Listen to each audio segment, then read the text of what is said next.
ನಮ್ಗೆ ಬದ್ಧತೆ ಇರಬೇಕು ಅಂತ ಹೇಳಿದ್ರು ಇಂದಿರಾ ಗಾಂಧಿಯವರ ಮೊಮ್ಮಗಳು ಪ್ರಿಯಾಂಕಾ ಗಾಂಧಿ ಅವರು.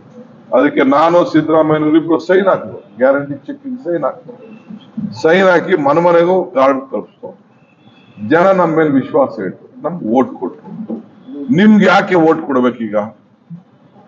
ನಿಮ್ಗೆ ಏನಾದ್ರು ಒಂದು ಕೊಟ್ಟ ಮಾತನ್ನ ಉಳಿಸ್ಕೊಂಡಿದ್ರೆ, ಇಲ್ಲ ನಿಮ್ಮ ಆಡಳಿತದಲ್ಲಿ ಇಂಥ ಬದಲಾವಣೆ ತಂದಿದ್ರು. ಈಗ ಕೊರೋನಾ ಬಂತು, 20 ಲಕ್ಷ ಕೋಟಿ ಕೊಟ್ಟಿದ್ದೀವಿ ಅಂತ ನಿರ್ಮಲಾ ಸೀತಾರಾಮನ್ ಹೇಳಿದ್ರು. 20 ಲಕ್ಷ ಕೋಟಿ. ನೀವೊಂದು ಪಟ್ಟಿ ಬಿಡುಗಡೆ ಮಾಡಿ.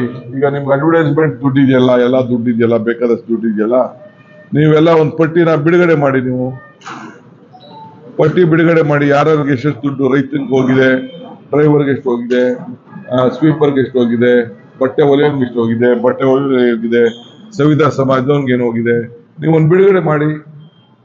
ಯಾರು ಸಹಾಯ ಮಾಡಿದ್ದೀರಿ ಅಂತ. ನೀವು ಕೋವಿಡ್ ನಲ್ಲಿ ಆಕ್ಸಿಜನ್ ಇದನ್ನ ಕೊಟ್ಟಕ್ಕೆ ಫಸ್ಟ್ ದುಡ್ಡು ಫಿಕ್ಸ್ ಮಾಡಿದ್ರಿ. ನಾವೆಲ್ಲ ಉಗಿದ ಮೇಲೆ ತಿರ್ಗಾ ಆ ಸರ್ಟಿಫಿಕೇಟ್, ಆ ಕೋವಿಡ್ ಸರ್ಟಿಫಿಕೇಟ್ ಇದಕ್ಕೆ ಇದನ್ನ ಹಾಕಿದ್ರಿ, ಫೋಟೋ ಹಾಕಿದ್ರಿ. ಡೆತ್ ಸರ್ಟಿಫಿಕೇಟ್ ಯಾಕೆ ಫೋಟೋ ಹಾಕಲಿಲ್ಲ ನೀವು? ಮೋದಿ ಫೋಟೋ ಹಾಕ್ಬೋದಿತ್ತಲ್ಲ, ಮೋದಿ ಫೋಟೋ ಹಾಕಿ. ಕೋವಿಡ್ ಸಂದರ್ಭದಲ್ಲಿ ಏನ್ ಮಾಡಿದ್ರಿ? ಈ ಕ್ಷೇತ್ರದ MP ಸುರೇಶ್ ಅಂಗಡಿ ಪಾಪ ಬಹಳ ಗೌರವಾರ್ಥ ಮನುಷ್ಯ.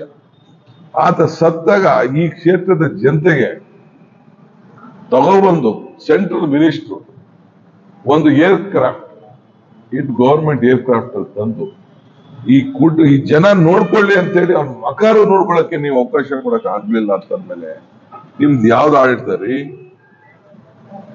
JCB ತಗೊಂಡೋಗಿ ಹೆಣನ ಹಂಗೆ ತಳ್ತಾ ಇದ್ರಿ. ಡೆಲ್ಲಿಲೂ ತಳ್ತಾ ಇದ್ರಿ, ಬಳ್ಳಾರಿಯಲ್ಲಿ ತಳ್ತಾ ಇದ್ರಿ, ಎಲ್ಲ ತಳ್ತಾ ಇದ್ರಿ. ಅದೇ DK ಸುರೇಶ್ ಇದ್ದಿದ್ದು ಒಬ್ಬ MP. ಎಲ್ಲಾ ಕಡೆನೂ ಹೋಗಿ ತರಕಾರಿ ತಗ್ಸು, ಖರೀದಿ ಮಾಡಿಸ್ತು, ಎಲ್ಲ ಮಾಡಿ ಆತನೇ ಕೊನೆಗೆ ನೋಡ್ನಾರ್ದೆ ನಮ್ಮ ಕನಕಪುರದಲ್ಲಿ ಬೇರೆ ಕಡೆ ಎಲ್ಲ ನಿಂತ್ಕೊಂಡು ಮಣ್ಣು ಮಾಡುದಂತ ಒಂದು ಇತಿಹಾಸ. ಏನಾಗೋದಿಲ್ಲ, ಹೆಚ್ಚು ಕಮ್ಮಿ ಆಗೋಯ್ತು ಅವ್ರಿಗೆ. ನಿಮ್ಗೆ ನಿಮ್ಮ ಜೊತೆಲಿದ್ದಂತ ಸಂಪುಟದ ಸಹೋದ್ಯೋಗಿ ನಿಮ್ಮ MP ಬಗ್ಗೆನೆ ಆತನ ನೀವು ಮುಟ್ಲಿಲ್ಲ, ಆತನ ಕುಟುಂಬಕ್ಕೆ ಗೌರವ ಕೊಡಕ್ಕಾಗ್ಲಿಲ್ಲ, ಅವನ ಮತದಾರರಿಗೆ ಗೌರವ ಕೊಡಕ್ಕಾಗ್ಲಿಲ್ಲ ಅಂದ್ರೆ ನಿಮ್ ಸರ್ಕಾರ ಯಾಕೆ ಇರಬೇಕು? ನೀವ್ ಹೇಳಿ, ಯಾಕೆ ಈ ಸರ್ಕಾರಕ್ಕೆ ಏನ್ ಬೇಕು ಅಂತ? ನೀವು ಗ್ಯಾರಂಟಿ ನಮ್ನ ಟೀಕೆ ಮಾಡಿ, ಇನ್ನೊಂದ್ ಮಾಡಿ, ಏನ್ ಬೇಕಾದ್ರೂ ಮಾಡಿ. ನಾನು ಬೇಸಿಕ್ ನಮ್ಮ ಭಾವನೆ, ಯಾಕೆಂದ್ರೆ ನೀವು ಮಾತೆತ್ತಿರ ಭಾವನೆ, ನಮ್ಮ ಈ ದೇಶದ ಆಸ್ತಿ, ನಮ್ಮ ಸಂಸ್ಕೃತಿ. ಹುಟ್ಟ ಮೇಲೆ ಎಲ್ಲರೂ ಸಾಯ್ಲೇಬೇಕು.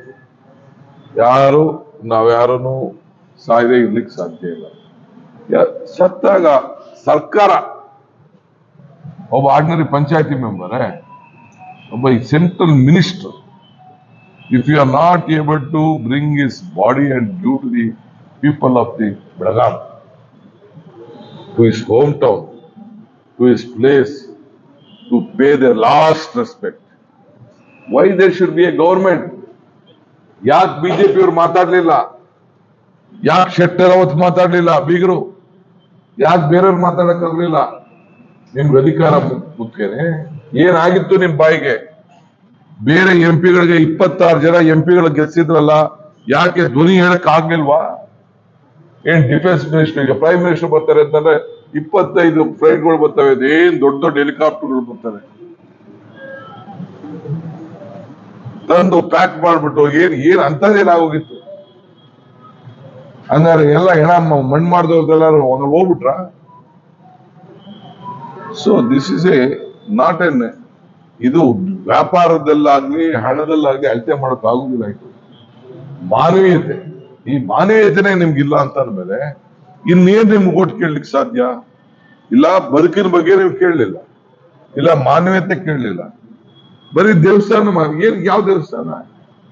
ರಾಜೀವ್ ಗಾಂಧಿ ಅವರು ಪೂಜೆ ಮಾಡಿಸಿದ್ರಲ್ಲ, ಏನ್ ದೇವಸ್ಥಾನ? ಎಲ್ಲಿದೆ ಗಾಳಿ? ನಿಮ್ ಗಾಳಿ ನನಗೆಲ್ಲೂ ಯಾವ ಗಾಳಿ ಕೇಳ್ತಲ್ಲಪ್ಪ. ಗಾಳಿ ಇರೋದು ಒಂದೇ ಒಂದು ಗಾಳಿ, ಬಡವ್ರ ಬದುಕಿಗೋಸ್ಕರ ಅವ್ರ ಹೊಟ್ಟೆ ತುಂಬ್ತಾ ಇದೆ.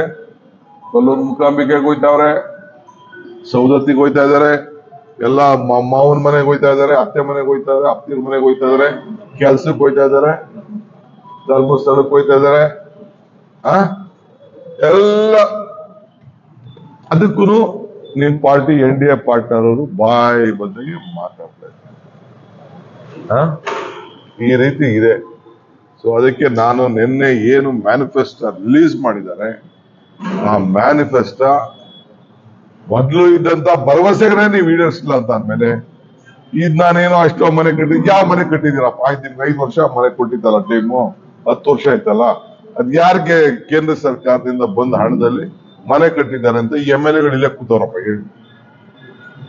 ಹೇಳಿ ಅದು ಯಾರು MLA? ಇವರು 5 ಟರ್ಮ್ ಇಂದ ಇವ್ರು ಅವ್ರೆ, ಇವರು 2-3 ಟರ್ಮ್ ಇದಾರೆ, ಇವ್ರಿಗೆ ಹೊಸ್ತಾಗಿದ್ದಾರೆ, ಇವರು 25-30 ವರ್ಷದಿಂದ MLA ಗಿರಿ ಮಾಡ್ಬಿಟ್ಟು ಈಗ MLC ಆಗಿದ್ದಾರೆ. ಯಾವ ಮನೆ ಕಟ್ಟಿದ್ದಾರೆ ಹೇಳಿ?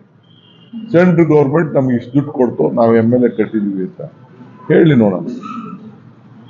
ಇಲ್ಲ ಅವ್ರ ಮಂತ್ರಿಗಳು ಏನಾದ್ರು ಕಟ್ಟಿದ್ದಾರೆ ಅಂತ ಹೇಳಿ. ಈಗ ಅದನ್ನ ಏನೋ ರಿಪೇರಿ ಮಾಡಕ್ಕೆ ಸಿದ್ದರಾಮಯ್ಯನವರು ಬಜೆಟ್ ಅಲ್ಲಿ ಈಗೆಲ್ಲ MLA ಗಳು ಎಲ್ಲ ಫೌಂಡೇಶನ್ ಹಾಕ್ಸ್ಬಿಟ್ಟಿದೀವಿ ಅಂತ ಗಲಾಟೆ ಮಾಡಿದ್ರೆ ಏನೋ ಒಂದಷ್ಟು ಮಾಡ್ಲಿಕ್ಕೆ ನಾವು ಪ್ರಯತ್ನ ಮಾಡ್ತೀವಿ. ನೀರು ಎಲ್ಲಿ?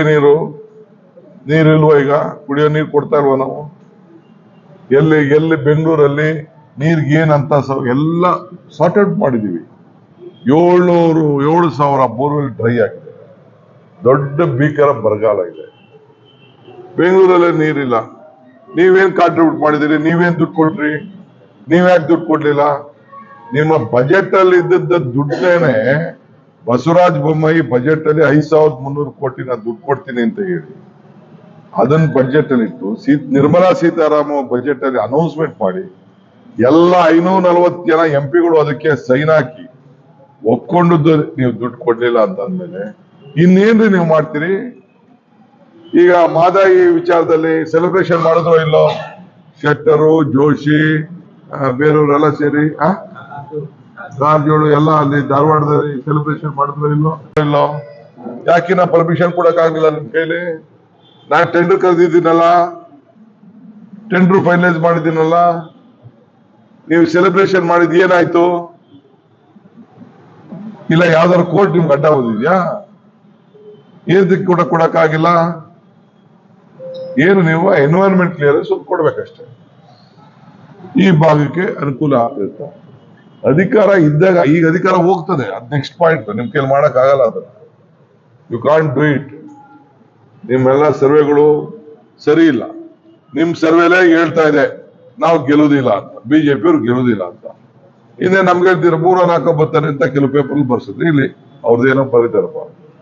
ನಿಮ್ ಕ್ಯಾಂಡಿಡೇಟ್ ಗೆಲ್ತಾರೆ ಎಂದಿದ್ರೆ ವೈ ಯು ಚೇಂಜ್ 14 ಕ್ಯಾಂಡಿಡೇಟ್ಸ್ ಇನ್ ಕರ್ನಾಟಕ? 14 ಜನನೋ 13 ಜನನೋ ಬದಲಾವಣೆ ಮಾಡಿದಿರಲ್ಲ ಕ್ಯಾಂಡಿಡೇಟ್. ಹಂಗ ಅವ್ರ ಮಕ ನಡೀತಿರ್ಲಿಲ್ವಾ? ಅವ್ರು ಗೆಲ್ತಿರ್ಲಿಲ್ವಾ? ನಿಮ್ MP ಬಹಳ ಶುದ್ಧವಾಗಿದ್ರಲ್ಲ, ಒಳ್ಳೆ ಆಡಳಿತ ಕೊಟ್ಟಿದ್ಮೇಲೆ ನೀವು ಯಾಕೆ ಅವ್ರು ಚೇಂಜ್ ಮಾಡಿದ್ರಿ? ಯಾಕೆ ಸದಾನಂದ ಗೌಡ್ರು ಚೇಂಜ್ ಮಾಡಿದ್ರಿ? ಯಾಕೆ ಶೋಭಕಂಗೆ ಗೋಬ್ಯಾಕ್ ಅಂತ ಕಳಿಸಿದ್ರಿ? ಯಾಕೆ ಪ್ರತಾಪ್ ಸಿಂಹನ್ ತೆಗೆದ್ರಿ? ಕರಡಿ ಸಣ್ಣಂಗೆ ಯಾಕೆ ತೆಗೆದ್ರಿ? ಕಟೀಲ್ ಪ್ರೆಸಿಡೆಂಟ್ನೇ ಯಾಕೆ ಬಿಟ್ರಿ? ಶ್ರೀನಿವಾಸ್ ಪ್ರಸಾದ್ ಯಾಕೆ ಮನೇಲಿ ಕುಣಿಸಿದ್ರಿ? ಕುರುಬ್ರಿಗೆ ಒಂದು ಸೀಟ್ ಕೊಡಿ. ಏನ್ ಸಾಮಾಜಿಕನೇ? ಒಂದು ಅಲ್ಪಸಂಖ್ಯಾತಕ್ಕೆ ಒಂದು ಸೀಟ್ ಕೊಡ್ಲಿಲ್ಲ. ಏನಿದು? ಯಾರು ಇರ್ಲಿಲ್ವಾ? ಸೊ 100ಕ್ಕೂ ಹೆಚ್ಚಿಗೆ ಸೀಟನ್ನ 300 ಜನರಲ್ಲಿ ಈಗ ಹೊಸದಾಗಿ ಚೇಂಜ್ ಮಾಡ್ತೀವಿ. 100ಕ್ಕೂ ಹೆಚ್ಚು. ಅಲ್ಲಿ ಅರ್ಥ ನಿಮ್ಮ ಕ್ಯಾಂಡಿಡೇಟ್ ಗೆಲ್ತಿರ್ಲಿಲ್ಲ, ನಿಮ್ ಪಾರ್ಟಿ ಬರ್ತಿರ್ಲಿಲ್ಲ. ಕಾರವಾರ MP ಚೇಂಜ್ ಮಾಡಿದಿರಿ, 5 ಬಾರಿ ಗೆದ್ದವ್ರನ್ನ ಚೇಂಜ್ ಮಾಡಿದಿರಿ ಅಂದ್ರೆ ನೀವು ವಾಪಸ್ ಬರುದಿಲ್ಲ, ನಿಮ್ಮ ಕ್ಯಾಂಡಿಡೇಟ್ಗಳ ಮಖಕ್ಕೆ ವೋಟ್ ಹಾಕುದಿಲ್ಲ ಅನ್ನೋದನ್ನ ಖಾತ್ರಿ ಮಾಡಿಕೊಂಡು ನೀವು ಒಂದು ಹೊಸ ಪ್ರಯೋಗನ ತಾವು ಮಾಡ್ತಾ ಇದ್ರಿ. ನೀವು ಮಾಡ್ಕೊಳ್ಳಿ, ನಿಮ್ ಪಾರ್ಟಿ ಬಿಟ್ಟಿದ್ದು. But you have accepted the defeat. BJP is going to lose the election. BJP will not get a good number. That is why you have changed the candidates. ಇಷ್ಟು ಮಾತ್ರ ಈ ಸಂದರ್ಭದಲ್ಲಿ ಹೇಳಲಿಕ್ಕೆ ನಾನು ಬಯಸ್ತೇನೆ.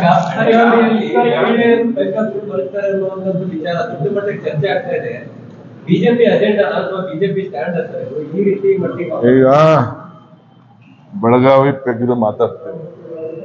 ಈ ದೇಶಕ್ಕೆ ಮತ್ತೊಂದು ದೊಡ್ಡ ವಿಚಾರ, ನಿಮ್ಮ NDA ಪಾರ್ಟ್ನರ್ ಇವತ್ತು ಕುಮಾರಸ್ವಾಮಿ ಅವರು ಪ್ರೆಸ್ ಕಾನ್ಫರೆನ್ಸ್ ಮಾಡಿದ್ದಾರೆ. ಪಾಪ ಈಗ ಬಹಳ ಜ್ಞಾನೋದಯ ಬಂದಿದೆ. ಎಲ್ಲ ಹೆಣ್ಣು ಮಕ್ಕಳೆಲ್ಲ ತಿರುಗಿ ಬಿದ್ದವ್ರೆ, ಇಡೀ ದೇಶ ರಾಜ್ಯದಲ್ಲೆಲ್ಲ ನಡೀತಾ ಇದೆ. ನನ್ನ ಮೇಲೂ ಕೂಡ ಹರಿಯಾರ ಹಾಯ್ದಾರೆ. ಇರ್ಲಿ, ನನಗೂ ಅವ್ರಿಗೂ ಇದ್ದಿದ್ದೆ, ನಮ್ದಿಬ್ರು ಗಳಸ್ಯ ಕಂಠಸ್ಯ ಇದ್ದಿದ್ದೆ. ನಾನು ಅವ್ರಿಗೆ ಹೇಳ್ತಾ ಇದ್ದೀನಿ, ನೀ ಹೆಂಗಿರೋ MP ಆಗಿ ಹೋಗುದಿಲ್ಲ, that is A different question. Last ಟೈಮೇ ನಿನ್ ಕರೆದೆ ನನ್ನ ವಿಚಾರ ಮಾತಾಡಕ್ಕೆ, ನಿಂದು ನಮ್ದು ಚರ್ಚೆ ಅಸೆಂಬ್ಲಿ ಚರ್ಚೆ ಆಗಲಿ ಅಂತ.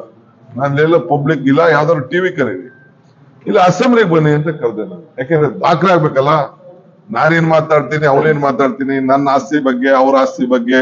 ನಾನು ಇವತ್ತೇನು ಹೇಳೋರು, ಅದ್ಯಾರೋ ಹೆಣ್ಮಕ್ಳನ್ನ ಒತ್ಕೊಂಡು ಹೋಗ್ಬಿಟ್ಟು ಅವ್ರು ರಿಜಿಸ್ಟರ್ ಮಾಡ್ಕೊಂಡಿರುತ್ತೆ. ಅಲ್ಲ, ನಾನು ಅದನ್ನೆಲ್ಲ ಇಲ್ಲಿ ಮಾತಾಡೋದಲ್ಲ. ಮಿಸ್ಟರ್ ಕುಮಾರಸ್ವಾಮಿ ಹೇಳ್ತಾ ಇದ್ದೀನಿ, you will not win the parliament election. ಎದುರ್ಕೊಂಡು ನಿಮ್ ಕ್ಷೇತ್ರ ಬಿಟ್ಬಿಟ್ಟು ಪಕ್ಕದ ತಾಲೂಕು, ಪಕ್ಕದ ಜಿಲ್ಲೆಗೆ ಹೋಗಿದ್ಯಾ, ಹೋಗಿ, you have right to go. Let us debate in the assembly.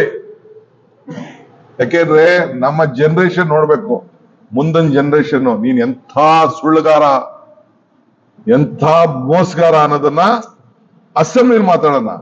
ನಿಂದ ಎಷ್ಟಿತ್ತು, ನಿಮ್ಮ ಅಣ್ಣಂದ ಎಷ್ಟಿತ್ತು, ನಿಮ್ಮ ಬೇರೆ ಬೇರೆ ನಿಮ್ ಕುಟುಂಬದ ಏನಿತ್ತು, ಅದೆಲ್ಲ ಅಲ್ಲಿ ಮಾತಾಡೋಣ. ಇಲ್ಲೆಲ್ಲ ಮಾತಾಡಿ ಸುಮ್ಮನೆ ಈ ಪೇಪರ್ ಅವರು, ಟಿವಿ ಅವರು ಇವತ್ತು ತೋರಿಸ್ತಾರೆ, ನಾಳೆ ಬಿಟ್ಬಿಡ್ತಾರೆ.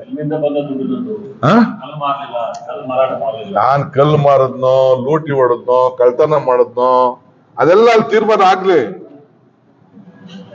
Let it be on the documentation. ಅಯ್ಯೋ,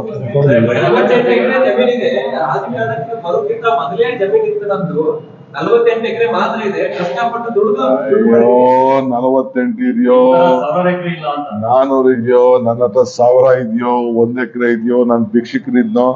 next point, let us discuss in the assembly. ಬಹಿರಂಗ ಚರ್ಚೆಗೆ ಸಿದ್ಧ ಇದ್ದೀನಿ. ಒಂದ್ ಒಳ್ಳೆ ದಾಖಲೆ ಬೇಕ್ರಿ. ಸುಮ್ನೆ ಅದೆಲ್ಲ ಹಂಗೆ ಹೊಂಟೋದ್ರೆ, ಲಾಸ್ಟ್ ಟೈಮ್ ಕರ್ದೆ ಅಂತ ಆತನ ಬಾರೆ ಅಂತ ಅಸೆಂಬ್ಲಿಗೆ ಬರ್ಲಿಲ್ಲ.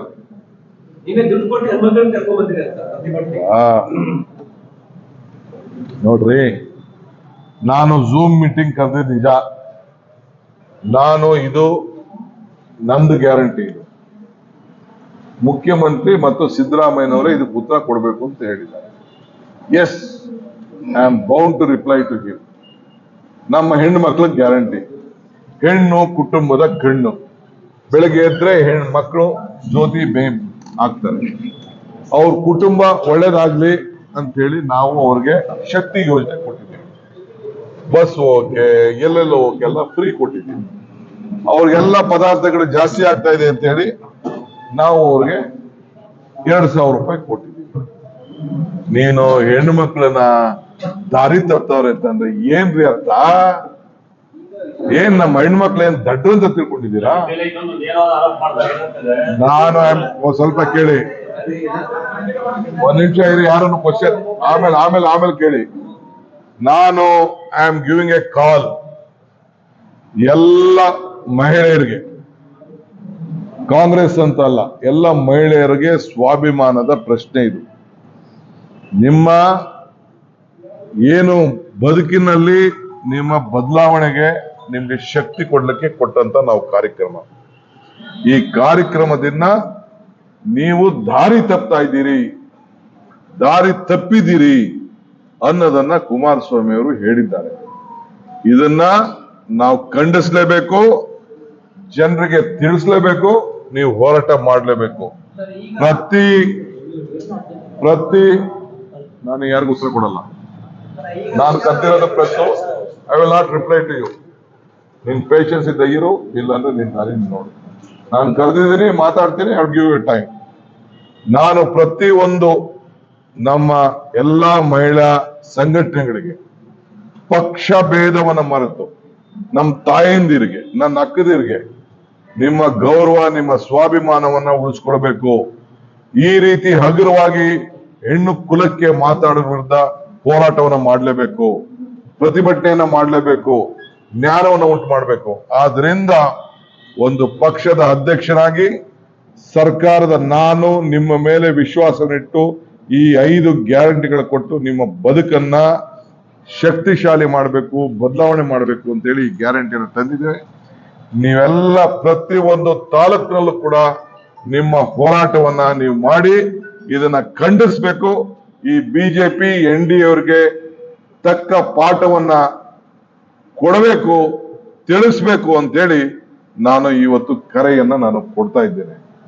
ಬಾಡಿಗೆನೋ ಮತ್ತೊಂದು ಏನ್ ಬೇಕಾದ್ರೂ ಹೇಳ್ಕೊಳ್ಳಿ, ಇವತ್ತು ನಾವು ಹೋರಾಟ ಮಾಡಬೇಕಾದ್ದು, ನಾವು ಹೆಣ್ಣು ಮಕ್ಕಳ ಪರವಾಗಿ ನಿಂತ್ಕೊಳ್ಬೇಕಾದ್ದು, ಅವ್ರಿಗೆ ಆತ್ಮಧೈರ್ಯವನ್ನು ಕೊಡಬೇಕಾದ್ದು, ಅವರ ಕುಲಕ್ಕೆ ಒಂದು ದೊಡ್ಡ ಕಪ್ಪು ಚುಕ್ಕಿಯನ್ನ ಕುಮಾರಸ್ವಾಮಿ ಅವರು ತಂದಿದ್ದಾರೆ. ಇದಕ್ಕೆ ನಾನು ಕರೆ ಕೊಡ್ತಾ ಇದ್ದೀನಿ. ನಾನು ಝೂಮ್